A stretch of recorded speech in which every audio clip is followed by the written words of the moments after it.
Modern Claude applications go beyond answering questions. They interact with documents, databases, and browsers. They access ticketing systems, code, payments, and customer records. This makes security a core product feature, not just a back-end checklist to follow. IBM reports the global average data breach cost is $4.4 million. Every token carrying PII or secrets is a business risk. So is every token with tool authority. Week 6 is where architecture earns trust under real enterprise pressure. The old perimeter focuses on servers, endpoints, and APIs. Claude apps introduce a softer attack surface. Language itself, a malicious instruction, can hide in a support email. It can also be embedded in a PDF or web page. It might appear in a retrieval result or tool response.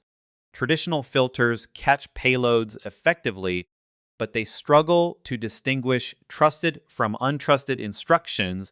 The bottleneck is no longer just access, it's interpretation within a probabilistic system with memory.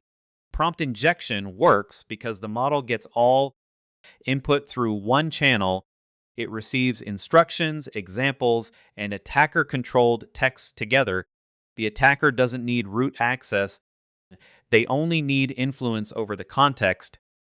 When untrusted content enters the prompt, it can be treated as guidance. The model may follow hostile text as if it were a command. This is why security starts with clear context boundaries. Provenance and role separation are essential for protection. PII and secrets increase the risk significantly. A support bot holds names, emails, and invoices. It also stores tokens, policies, and API keys. This isn't just generating text, it's turning sensitive data into conversation.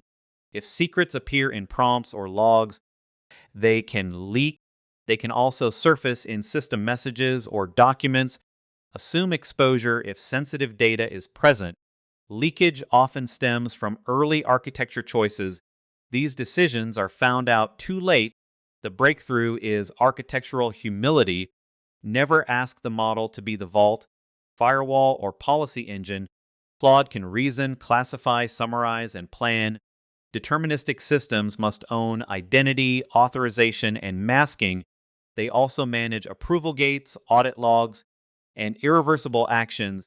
Security moves outside the prompt. The model becomes powerful because its powers are constrained. Surrounding infrastructure and policy define its limits. A production defense stack has 5 layers. Data minimization happens before context is added. Instruction hierarchy is built into the prompt structure. Retrieval isolation protects untrusted content.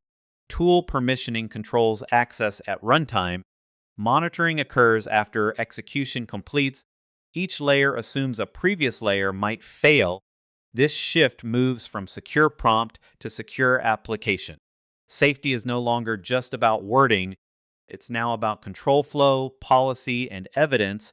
The PII pipeline starts before Claude sees anything. It classifies sensitive fields in the data. It redacts unnecessary identifiers automatically. Customer records are tokenized for safety. Only the minimum evidence is retrieved for each task. Output checks run before results are returned. The safest approach never includes sensitive data. Privacy becomes a routing problem first. At scale, this shifts how we think about data handling. Secrets should never be stored in prompts. API keys and database credentials belong in secret managers. Signing tokens and production endpoints must stay secure. Claude can suggest actions, but the backend decides. The backend checks if the user is authenticated. It verifies access to the requested resource. It ensures the current policy allows the action. The prompt can express intent. Only infrastructure holds real power. Only infrastructure executes authority safely. Tool access turns language into real consequences. Treat every tool like a privileged API, not a simple function. Use scope tools with typed schemas and allow lists. Apply rate limits to prevent abuse. enable dry runs for safety checks, require human approval for destructive actions. The model proposes changes, the system authorizes them, the audit trail explains who approved what. This prevents useful automation from becoming invisible escalation. It protects files, accounts, workflows, and connected systems. Prompt injection defense is a workflow, not a magic phrase. Label external content as untrusted and treat it with caution. Quote external content separately to avoid confusion. Block any instructions embedded within retrieve text. Validate all tool arguments before execution. Test your system against adversarial examples regularly. Anthropic distinguishes direct attacks from indirect prompt injection. Indirect injection occurs when trusted users process hostile third-party content. Assume the next document could be adversarial. Even legitimate users can unintentionally introduce risk. Governance ensures long-term architectural durability. Maintain threat models and golden attack datasets regularly. Run regression tests and keep incident playbooks updated. Gather evidence for compliance reviews consistently. NIST defines prompt injection as altering input to mislead AI behavior. Defenses must be measured continuously, not just declared once.